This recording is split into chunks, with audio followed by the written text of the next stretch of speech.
अच्छा हाँ, ये बात सही कही है ये। इसका भी बैकग्राउंड दूसरा दीजिएगा तो अच्छा आएगा। देखा, कहते हो गर्ल्स को दिमाग नहीं होता है, लड़का से ज़्यादा दिमाग होता है। तुम ही लोग ना कहते हो। तुम लोग कलर खोज रहे हो, एक ही बार में कलर बता दी कि सर वाइट लिखिए। सही में आ रहा होगा वाइट, आ रहा है ना? आ रहा है। इतना अच्छा हो रहा है, सबसे अच्छा कलर है। चलो छोड़ो इसको। बौद्ध धर्म के बारे में बताओ। बौद्ध धर्म जो है क्यों शुरू हुआ था, कारण बताओ। शांति का प्रतीक है। हाँ बोलो बोलो, कोई बात नहीं, आप बोलिए ना, हम सुन रहे हैं। शांति का प्रतीक तो सब धर्म है। क्या सनातन धर्म कहता है एक दूसरे को मारो? क्या इस्लाम धर्म कहता है एक दूसरे को मारो? क्या कुरान में लिखा हुआ है? क्या बाइबल में लिखा हुआ है एक दूसरे को मारो? क्या गीता में लिखा हुआ है?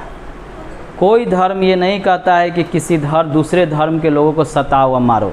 वो तो हम लोग अपने इच्छा की पूर्ति के लिए, अपना वर्चस्व के लिए ऐसा करते हैं। ठीक है, चाहे वह बौद्ध हो, जैन हो, सिख धर्म हो, ईसाई धर्म हो, हिंदू धर्म हो जिसको सनातन धर्म कहेंगे, या मुसलमान धर्म हो यानी इस्लाम धर्म। किसी धर्म में ये नहीं लिखा है कि आप दूसरे धर्म के लोगों को सताइए या उनको मारिए। ठीक है, तो सभी धर्म में शांति की बात की गई है। ये बताइए कि बौद्ध धर्म का उद्भव क्यों हुआ? क्यों बौद्ध धर्म आया एक नया?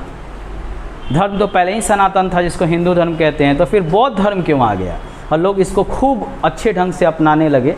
इसका कारण क्या था? आज हम डिफिनीशन देखेंगे, कल हम इसके बारे में पढ़ेंगे। ठीक है, बताइए। अरे सोचिए तो, हमने वैदिक काल पढ़ाया। वैदिक काल में हमने ऋग वैदिक और उत्तर वैदिक दोनों अलग अलग करके पढ़ाया। पढ़ाने के दौरान हम आप कल के क्लास में बताए होंगे कि क्या होता था, यज्ञ बलि दिया जाता था। यज्ञ किया जाता था, पशुओं का बड़ी मात्रा में बलि दिया जाता था ना। ठीक है, तो पशु का अगर बलि दिया जाएगा, मान लीजिए गाय का बलि दिया जाएगा, तो गाय से ही बछड़ा आता है ना। अगर हम गाय के समाप्त कर देंगे तो बछड़ा नहीं होगा, तो बछड़ा नहीं होता बैल नहीं होगा। अब पहले कृषि का आधार क्या था? बैल था। हल बैल कौन चलाता था? बैले का ना हम क्या करते थे, हल बैल का उपयोग करते थे बैल के कंधा पे रख के। तो जब गाय नहीं रहेगा, बैले नहीं रहेगा, तो कृषि किससे होगा? पहला तो ये कारण था, यानी पशु बलि जो दिया जाए यानी हिंसक हो गया, धर्म में आ गया रूढ़िवादिता सनातन धर्म में कुछ लोगों के कारण, और इसी को दूर किया बौद्ध और जैन धर्म। इस तरह के 64 धर्म हैं जिनमें ये दो महत्वपूर्ण धर्म हैं। दूसरा था कि हम लोग वर्ण व्यवस्था पढ़े थे। वर्ण व्यवस्था में क्या पढ़े थे कि ब्राह्मण, क्षत्रिय, वैश्य और शूद्र, 4 वर्ण को माना। कहा गया कि एक विराट पुरुष है और उसके मुख से क्या क्या निकला हुआ है? क्या निकला हुआ है? मुख से निकला हुआ है ब्राह्मण, और उसके बाहों से क्षत्रिय निकला हुआ है, और उसके जंघा से क्या निकला हुआ है? वैश्य, और उसके तलवे से निकला हुआ है शूद्र। यानी इसके मुख से निकला हुआ है ब्राह्मण, ठीक है, बाहों से निकला हुआ है क्षत्रिय, जंघा से निकला हुआ है वैश्य, और तलवे से निकला हुआ है शूद्र।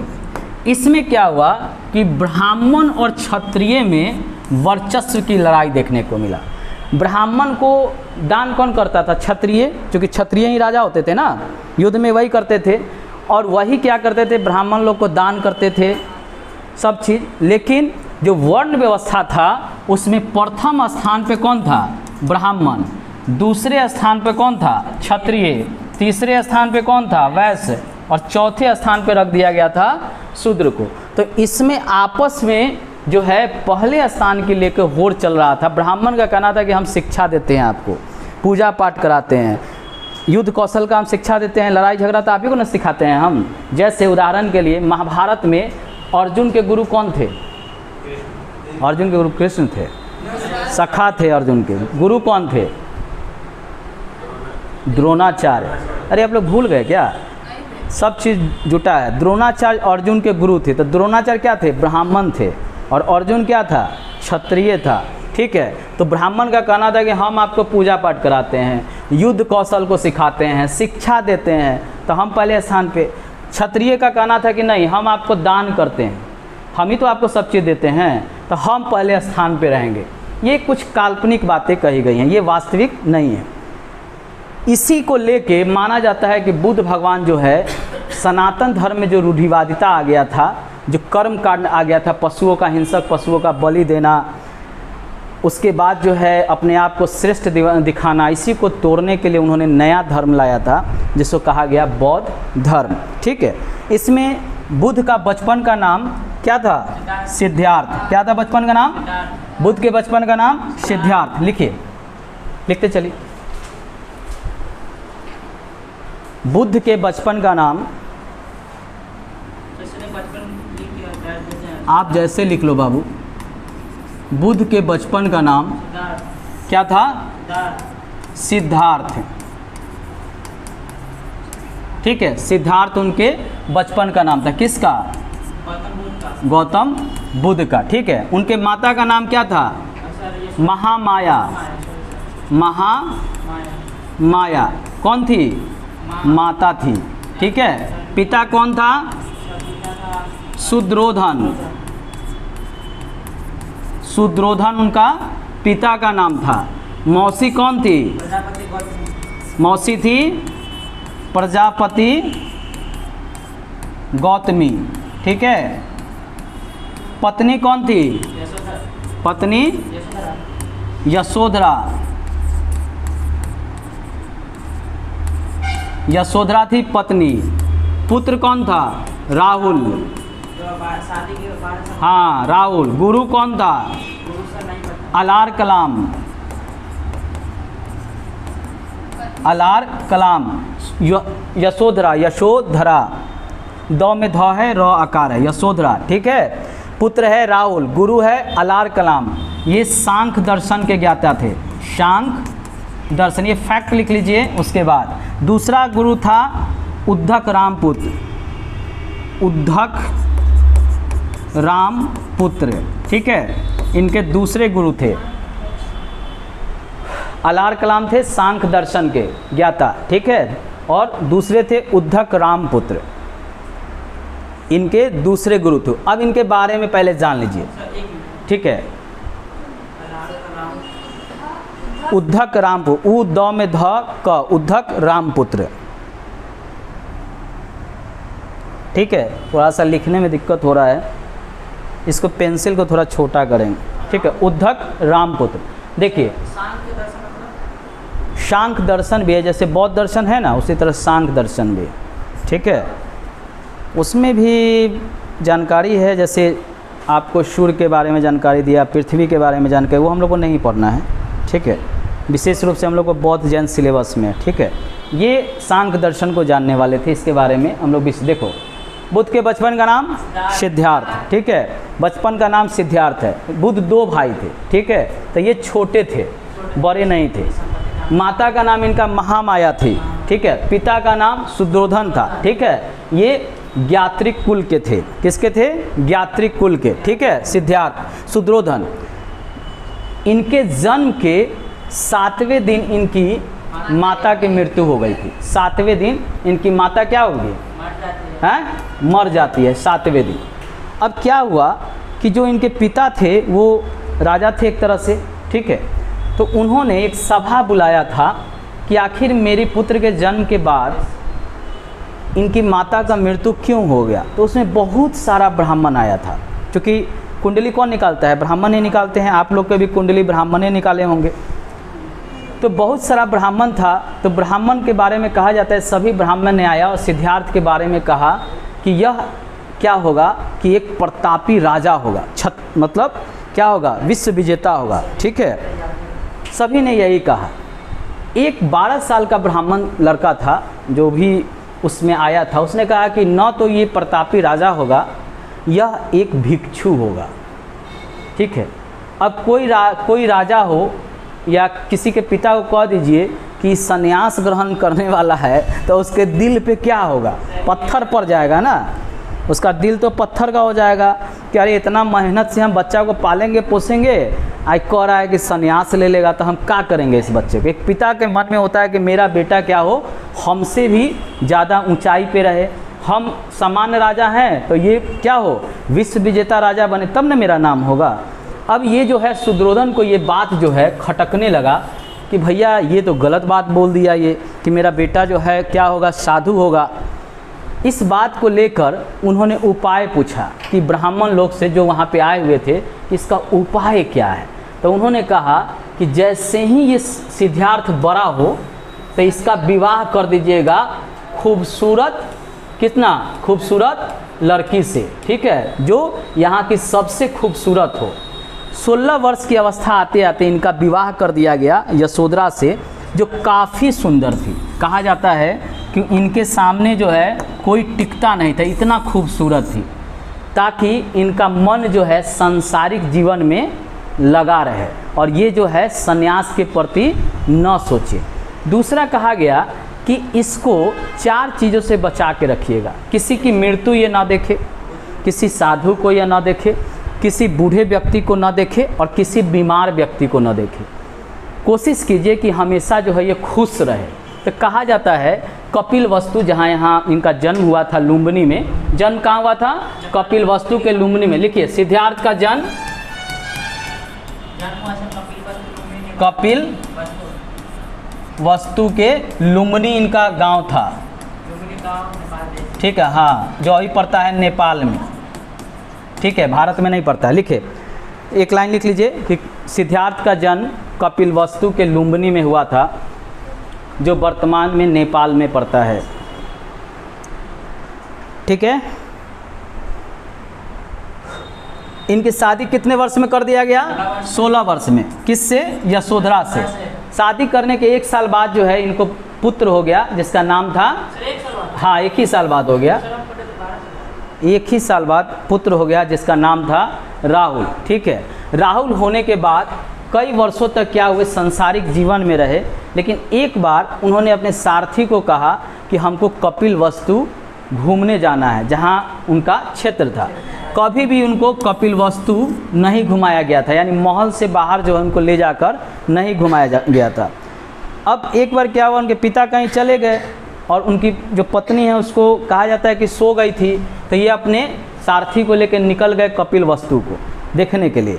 सबसे पहले उन्होंने किसको देखा, किसको देखा, बीमार बूढ़े व्यक्ति को, ठीक है, बूढ़ा, ठीक, फिर बीमार, ठीक, मृत और फिर साधु, ठीक है। 4 को चीज़ देखते हैं, क्रम कुछ भी हो सकता है, ठीक है। अब इसमें क्या हुआ, जब ये बूढ़ा व्यक्ति को देखे तो उन्होंने अपने सारथी से कहा कि ये आदमी डंडा यानी लव के क्यों चल रहा है। तो सारथी ने कहा कि ये अंतिम अपनी अवस्था में है, यानी जब आदमी का अंतिम अवस्था आता है तो उसका शरीर क्या होता है, झुक जाता है, ठीक है, और इसके बाद उसकी क्या होगी, मृत्यु हो जाएगी। तो इनसे इनको बड़ा दुख हुआ कि हम भी मर जाएंगे। आप लोग को भी कभी कभी लगता होगा कि कहीं हम भी दुनिया से निकल लिए, ठीक है, हाँ नहीं लगता है। ज़्यादा घमंड हो जाए तो शमशान चले जाइए, पैसे के घमंड हो, शरीर के ताकत के घमंड हो, ठीक है, या आपको लगता है कि दुनिया में हमसे शक्तिशाली हैं, तो ज़रा शमशान चले जाइए। बड़ी पैसे वाले मिट्टी के ढेर में नज़र आते हैं, जब जलते हैं ना तो इतना ही राख होके निकलता है, ठीक है। और ज़्यादा शरीर से हट्टे कट्ठे होते हैं, लगता है कि हम ही बलवान हैं, तो ज़रा शमशान भी चले जाइए, जल के इतना राख बन के निकलते हैं, ठीक है। तो कहा गया है कि घमंड नहीं करना चाहिए। अब ये बात सिद्धार्थ को बड़ा चुभ गया कि हम भी बूढ़ा हो जाएंगे, तो चलो कुछ काम करते हैं, अच्छा, क्योंकि हम भी राजा बनेंगे, कुछ दिन तक शासन करेंगे और उसके बाद क्या हो जाएंगे, मर जाएंगे। तो उन्होंने इसको देख के उनको काफ़ी दुख हुआ। फिर देखे कि 4 आदमी एक बीमार व्यक्ति को लेके जा रहा है, जो काफ़ी कराह रहा है, उसको कुछ पीड़ा है। उसको भी देख के उन्होंने पूछा कि ये आदमी रो क्यों रहा है। तो उनके सारथी जो थे उन्होंने कहा कि देखिए भैया, ऐसा है कि इसको पीड़ा हो गया, बीमारी हो गया है। अब बीमारी हो गया है तो बीमारी में क्या होगा, कष्ट ही होगा, इसीलिए पीड़ा से कराह रहा है। अब इस बात को देख के भी सिद्धार्थ को बड़ा कष्ट हुआ कि हमको भी बीमारी होगा क्या, क्योंकि उनको कभी बीमारी नहीं हुआ था अभी तक, और हुआ भी था तो बचपन में इलाज हुआ था, उनको पता भी नहीं चला था। इसको देख के उनका मन दुखी हो गया कि हम भी एक दिन बीमार हो जाएंगे। उसके बाद एक और आगे दृश्य देखा कि 4 व्यक्ति कंधा पर लिए जा रहा है। तो उन्हें पूछा ये आदमी लेटा हुआ क्यों है और 4 आदमी इसको क्यों लेके जा रहा है। तब उनके सारथी ने कहा कि भैया ये मर गया, मतलब ऊपर चल गया। अब इसको अंतिम इसका यात्रा पे ले जा रहे हैं। अब ये बात सिद्धार्थ को लगा कि हम भी मर जाएंगे क्या एक दिन, हमको भी इसी तरह लेटा के ले जाएगा, जला देगा। ये बात इनको काफ़ी दुखी कर दिया। और चौथा उन्होंने साधु देखा जो गेरुआ वस्त्र पहने हुए था, फटा हुआ था, बड़ा हैप्पी था, खुश, कोई टेंशन नहीं। उन्होंने कहा भैया ये व्यक्ति तो बड़ा अच्छा है, इसको देखिए कपड़ा उपड़ा फटल है लेकिन ये तो क्या है, बहुत हैप्पी है, खुश है। यह सबसे अच्छा जीवन है कि इसको किसी प्रकार का दुख है, ना तो अपने मरने का दुख है, ना अपने पड़ोसियों के मरने का दुख है, ना अपने कुटुंब के मरने का दुख है। कितना हैप्पी है। ये चार दृश्य देख के उनका मन किस पे आ गया, इसी पे आ गया, साधु पे, कि हम भी क्या करेंगे, संन्यास ले लेंगे और इस जीवन मरण के चक्र से मुक्त हो जाएंगे। पहुँचे कपिलवस्तु, पत्नी को कहे कि ये जी हम मन कर रहा है इनका संन्यास ले लेने के लिए। तो क्या पत्नी कहेगी कि लीजिए कमंडल लेके जाइए संन्यास, ऐसा तो पत्नी कहेगी नहीं। अब जो इनकी पत्नी थी यशोधरा, जैसे ही कहते थे संन्यास लेंगे तो महल का दरवाजे बंद करवा देती थी, भागोगे किन्ने से, ठीक है। अब इनके लिए चारों समय जो है प्रहरी लगा दिया गया, चूँकि ससुर ने कहा था इसको भाग नहीं मत देना, चूँकि एक बार भागेगा तो क्या होगा, ये सदा के लिए संन्यास ग्रहण कर लेगा। अब ये बात सिद्धार्थ बार बार पत्नी को कहते थे जी मन नहीं लग रहा है, पत्नी कहती है अरे रुकिए मन लगाते हैं आपका, ठीक है, और बार बार उनका मन वही करे। आजकल की पत्नी हो सो कहिएगा कि ये जी हम साधु बनना चाहते हैं, कहेंगे लीजिए झोलवा कमंडल जल्दी लीजिए निकल लीजिए, ठीक है। अब पहले तो जितना संपत्ति है उसको लिखते जाइए मेरे नाम पे। आजकल की पत्नी यही ना कहेगी, हैं? आज की पत्नी को क्या चाहिए, पैसा, धन और आपका प्रॉपर्टी। आपसे कोई नहीं प्यार करता है शादी के बाद। अगर पत्नी हो तो दो चार मिलेगी जो आपसे प्रेम करेगी, नहीं तो अधिकतर उसी में लगी रहती है। मतलब पत्नी एक मिलेगी जो आपको मानने वाली होगी, पत्नी एक मिलेगी मानने वाली, लेकिन बाकी सब क्या होगा, वही मिलेगा। इनकी पत्नी हमेशा महल को बंद करवा देती थी, लेकिन एक रात समझिए, एक रात वैशाख पूर्णिमा का दिन था, उस रात इनकी पत्नी को नींद लग गया था, सिद्धार्थ यशोधरा को। और नींद लगने के दौरान जो है 12 बजे रात को ये अपने घोड़ा को लेते हैं और एक सारथी को लेते हैं और क्या करते हैं, कपिलवस्तु से निकल जाते हैं। एक वस्त्र लेते हैं और सारथी को कहते हैं कि ये बात किसी को मत बताना, हम कहाँ जा रहे हैं, और वहाँ से वो पहुँच जाते हैं बोध गया। तो कल के क्लास में हम लोग इसके बारे में पढ़ेंगे, क्योंकि मैथ वाले लड़के सब आ गए हैं, ठीक है। तो अब इनकी दूसरी यात्रा हम लोग कल करवाएंगे, ठीक है। किसी को किसी प्रकार का दिक्कत समझ में आ रहा है ना, थोड़ा हम भी लिख लेते हैं ताकि आपको भी लिखने में अब दिक्कत ना हो, ठीक है। चलिए, किसी को दिक्कत नहीं ना जी, ख़त्म करें ना, ठीक है। आप लोग टेस्ट आज कौन दिन है, शुक्र है, कल सैटरडे है। आप लोग करेंट का बुक नहीं ना ले रहे हैं, आए हैं, लाइए करेंट लाइए।